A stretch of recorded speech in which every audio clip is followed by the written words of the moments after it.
Hello again, internet friends.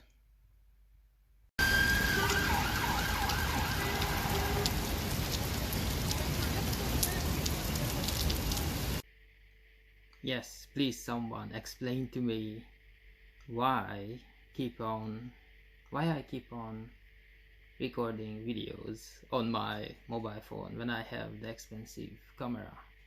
Anyway, I just saw a video, a short, where the guy was recording himself like this. He recorded the video like this, and I don't know, it kind of like cool. It looked cool. So, but this is not the story for today. What happened is it's kind of sad, but I wanted to share it. So, I have a neighbor, and what happened is that no, I don't want to start with the neighbor. I want to start with something else. So, basically, one day, one early morning, I opened my front door, and there was no one on the street, absolutely no one. Cars, quiet. Every parking space was occupied, but everything was quiet, not a single soul anywhere. And then I saw a bird coming very, very close to me. So I was like, oh, okay, it's spring. I mean, it is now spring, it is spring today, but it happened a couple of weeks ago, and it was just like the beginning of spring, and I had my jacket on, still wearing my winter jacket just in case. And I was looking at this bird because it behaved differently. Like, first I thought that it wants to get into the house, wants to get through the front door. So I said, no, I don't really like this idea. So I closed the door behind me, and I looked at the bird, and the bird flew away, like stretched the wings and then flew away. But there was clearly like not a hesitation, but like eyeing me and stuff. And it took me a second to look up. And what's going on is my building is quite old, about maybe 100 years old, more than 100 years old. And we have some sort of arch things going on, this like this building is a little bit over designed, but it's pretty. I really like it. But we have this arch thing going on. We have columns as well. And what happened is that the bird basically built a nest here, a boy and a girl, and that time the lady bird was not there yet, but came the next day. So what happened is that the man of the house, the man of the nest, was collecting different pieces of nature for the nest to be built, to be completed. So I looked up the nest and I said, okay, this maybe it's not gonna be good. But I was right now I am based in London, but I am not from here. I was born in Eastern Europe, and there it's absolutely normal that we have birds nests in the house. Usually they go under the roof and stuff like that, so they have their place to go, and we are not disturbing each other. For example, grandma my grandparents' house, it was not their house, it was like main house, it was like a weekend house. They went there for the weekends, and it was normal. We had basically a nest, and the next year another bird couple occupied the nest, and so on and so on. So basically inherited that nest that was under the roof. Exactly, it was, I can't even tell you that in my grandparents' house, weekend house, it was where it was under the roof, the terrace, because right in the middle of the terrace you had two doors, one leading up to the house itself, the living room and so on, and the Other one is like you had the stairs going down to the basement, and that was the place where above it there was a nest that was like a hotel, always different bird couple occupying it every year, and everything was fine. You know, when we were there, they were like kept quiet, and obviously they threw a party when we were away because it was a weekend house. So basically, Monday to Friday, they had basically the whole house for themselves, the whole nest, obviously for themselves, and the whole house for themselves as well. And you know, forward to today, here in London, I have this house. I'm living here, I'm renting here, and there's some sort of arch thing with columns going on at the front door. And I looked up and I said, I don't think it's gonna be good for the bird families at all, because this is London, this is so busy. It's not, you know, for nature purposes, this is not a good place. You know, there are so many parks, there are forests here, you know, they can, you know, in the downtown, in the middle of the city, it's we call it zone 1 is the city, zone 1, and then zone 2, and then zone 3, 4, 5, and as you going further from the middle point, you get more greenery, more green spaces, forest and stuff. So I just didn't understand why the birds just don't go somewhere where it's more suitable to raise their family, their eggs and stuff. So what happened is that the neighbor, I noticed that the neighbor is not happy, and then the next day, every single day there was something going on. And then I noticed when I was coming home, the smell of chemical, and I didn't know what's going on. I thought that someone is cleaning the, I don't know what, the cars maybe or something. And then I noticed that actually the neighbor lady was cleaning the columns, and then she went up every single day a little bit, and then there were pieces the next day again, a day after. I saw, you know, part of the nest on the floor as I was walking up to my front door, under the arches, under the columns. I said, okay, this is not really good. Hopefully the birds, they're getting a message. But the thing was that I think the neighbor, the lady who lives next door, she should have done this when she realized that there is a nest there, like straight away. But she didn't do it. She waited maybe like a week. So might be the nest was a home not just for the lady bird and the man bird, but might be there might have been some eggs as well already. So it's not nice. Yeah, basically the next day you can guess that the nest was gone. So I remember that day we went to went to one of the parks. It was a good weather, and yeah, we enjoyed the trees and we enjoyed being in nature. But you know, our new flatmates, if I can say that, flatmates, the birds, they did not enjoy anything at all that day, because the lady next door completely destroyed the nest, and with some sort of chemical completely cleaned the columns, the arches, everything inside and outside. And okay, she can do that because the nest was actually right in the middle. So basically half of the of course the birds don't know this, because nature, like, you know, they deal with ownership a little bit differently. So half of the nest was on her property and the other half was on our property, and maybe she was waiting, she didn't say anything, maybe she was waiting for us to do something about it. And obviously when we did not do anything for days and days and days, then she, you know, she felt like this is a call to action, and well, she did what she thought that not the best, but what it should be done in this case. Well, it's a very sad story, but I wanted to share it with you. You know, it's a city life.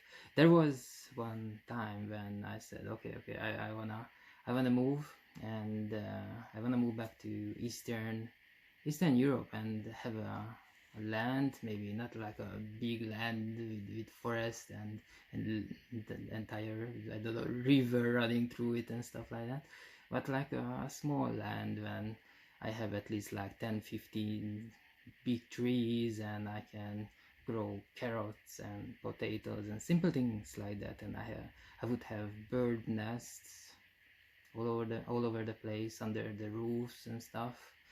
And yeah, when I looked at this nest, I kind of remember that dream that is gone now. I have completely different dreams at the moment, completely different goals. Well, yeah, it's a sad story, but we don't know we don't have all the information. Maybe the couple still had the time to find a new place and build a nest, and hopefully for the second time they will choose a place that there is less traffic, more, there is like a certain distance from the activity of the city life, where it's less busy. They are protected, they are hidden. Yeah, that's it. I wanted to share this one. So sad. I hope they are okay though. Look at this beauty.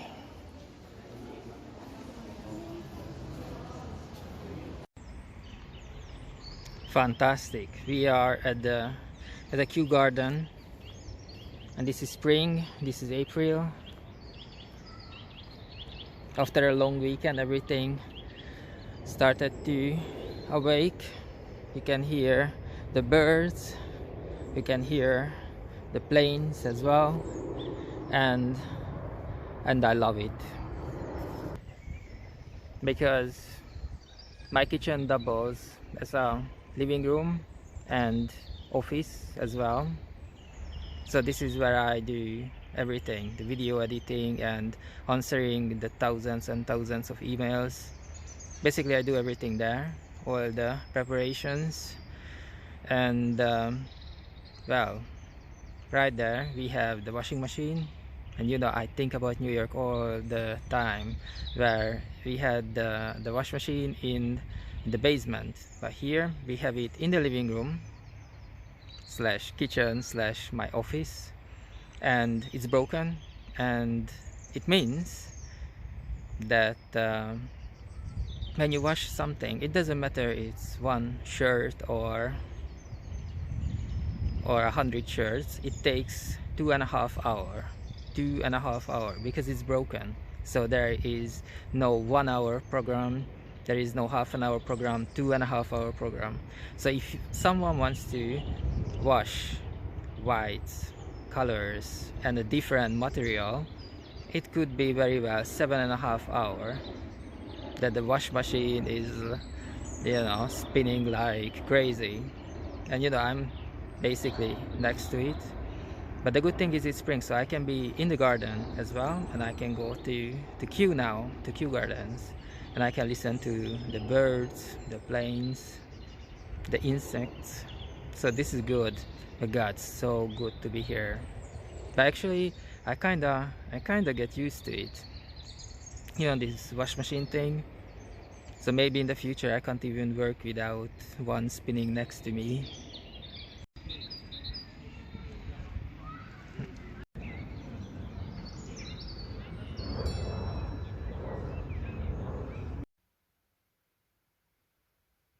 So this is a very special moment. I don't think I ever talked to you in a moment like this. Usually, well, or maybe I did. I don't know. I don't think so. But anyway, this is a very special time. Very serious deadline approaching, like super serious. I cannot emphasize how serious it is. I made some changes, and I tell you why. Because I have two friends, very good friends around me, who achieved amazing success just right now in the last few weeks, last few days, and it really gave me a boost of confidence as well. So I said, anyway, I was planning on this for a long time, but I could never do it. But this time, because of this boost of confidence, I could actually do it. So basically, today is the deadline. In few hours, there's a very serious deadline, and I didn't set my alarm at all. I said, I'm going to wake up when I wake up. You know, it's always like that most people always say that never leave everything to the last minute, never do anything on the last day. And but it never worked with me, because I always come up with new ideas. I always find some things to change, and I would use even the last minute to make those changes, to polish the things even more, so make it better. But now today was the very first time I did this.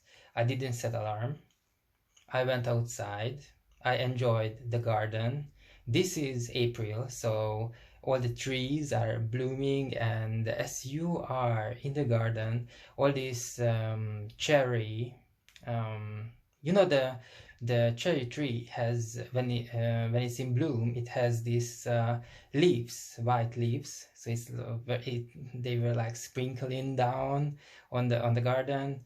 So I was doing that. I did my exercise routine. Actually, I was doing a double one, and then I decided not to order or take anything out from the freezer, but still I kept it simple. So I was doing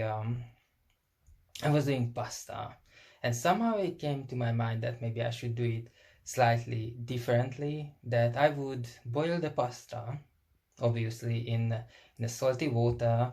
This time it was 11 minutes. It was on the package 11 minutes, and I said, okay, let's do 10 minutes. I took out the pasta and I put it in a saucepan. I put lots of oil on it and burned it a little bit, because this is how I felt like having it. I burned it a little bit, and then I put back from the saucepan, I put it back to the pot, and I added the sauce. But the sauce, it was basically, I was heating it maybe a minute or less, so it had a completely different taste. And of course I didn't break the pasta. Usually we break the pasta, I don't know why, but I didn't break it this time. And these kind of things I really enjoyed every single minute today.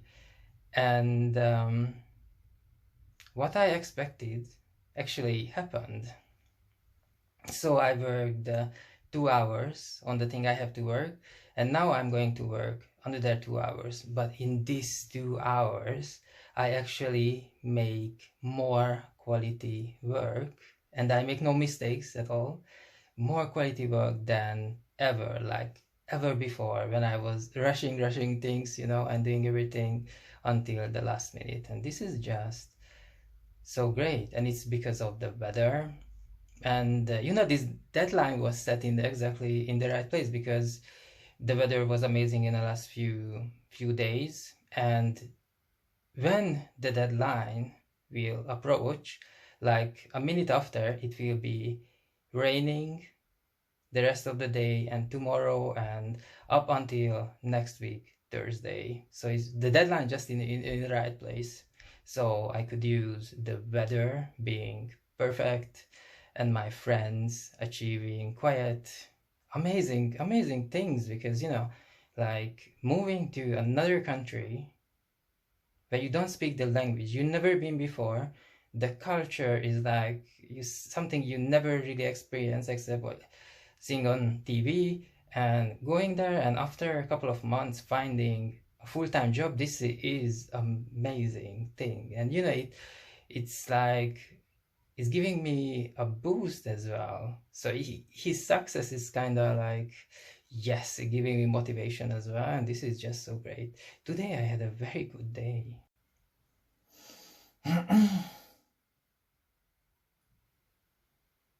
I had an hour meeting on Zoom, and you know, I see everyone who's participating in the meeting, and actually they can see me obviously, but I don't see myself at all. And you know, in the last minute, you know, we were said our goodbyes and all that stuff, and everyone exited the meeting. And then I saw myself, I was the last one to stay. And you know, it's like the screen is split in not half, but as many times as many people are on that meeting. And when someone exits, you know, it will go like, you can see 4 screens, and then 2, and then 1, and you can see yourself. And it was so funny. I did not realize that actually I was sitting there on my chair like a I don't know, I just look so funny, like a potato. My neighbor said that it's gonna be raining all day, and every single day until next week, so like 7 days to come. And I went out in the afternoon, and it was a lovely weather. I was wearing my shorts and, you know, my shirts. Sometimes when I'm at home, I'm wearing the shirts I used to work in. You know, I just kept because we could. So I kept the shirts, you know, when I worked in the cinema and places like that, because those shirts are quite cool, good quality. Well, it lasted years.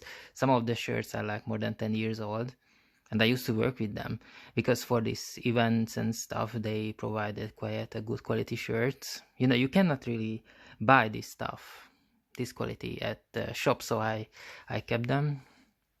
And I went out to the garden, and you know what? I said I need my mobile phone to make a video of the garden, because the weather was amazing. You know, it's spring, no rain. You know, beautiful warm weather. I wanted to make a video and show you the trees in our garden, because it's blooming, and it's a cherry tree, so we have these white leaves, you know, raining down, and it's beautiful.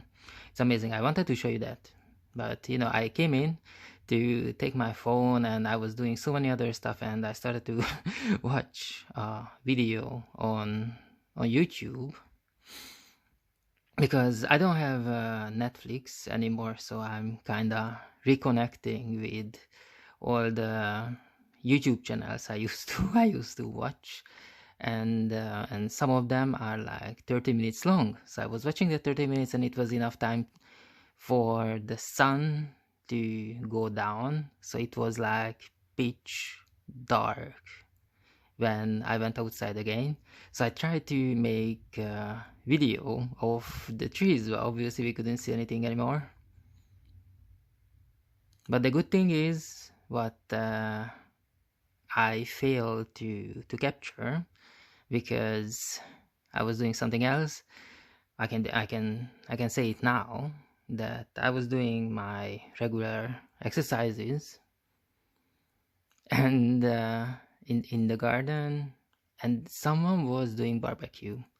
You have no idea. I don't eat meat, but I don't know, somehow my body remembers how it was back in the day when I was eating meat, and someone was doing barbecue.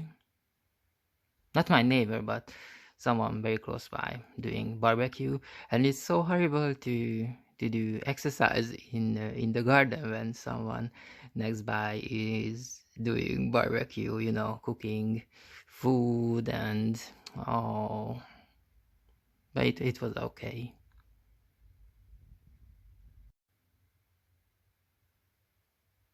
how do you like this lamp? I think it's fantastic, and it's cordless. It has a little battery, so I can take it out to the garden anytime. What we do here in London, and I was doing it as well, and my previous in my past houses, in my previous houses where I lived before, where I had like lots of roommates, we were doing the same thing. Sometimes every single week. What we didn't need, we just left it front of the house, and everyone could take it. I never, when I was walking on the street and I see this, some other houses doing the same, I would never take anything. I think one time I took a book, but I don't know, I never really read it. And this was the second time I took this one, because I never had a cordless lamp, so, and it's functioning perfectly.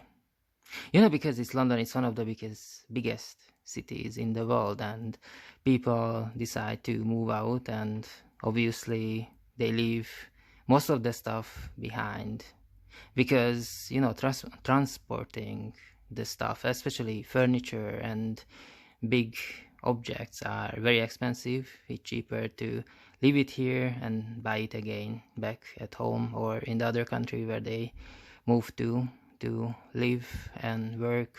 So many people leave stuff behind.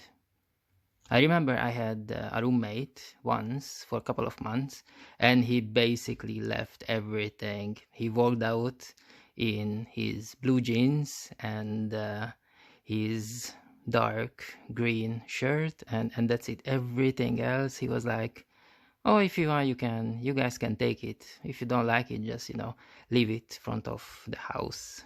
And that's it. He went home, but, he lived on the other side of the world. I think for him to go home, it took like 26 hours. 26 hours from London to go home. Obviously, he didn't want to take anything with him.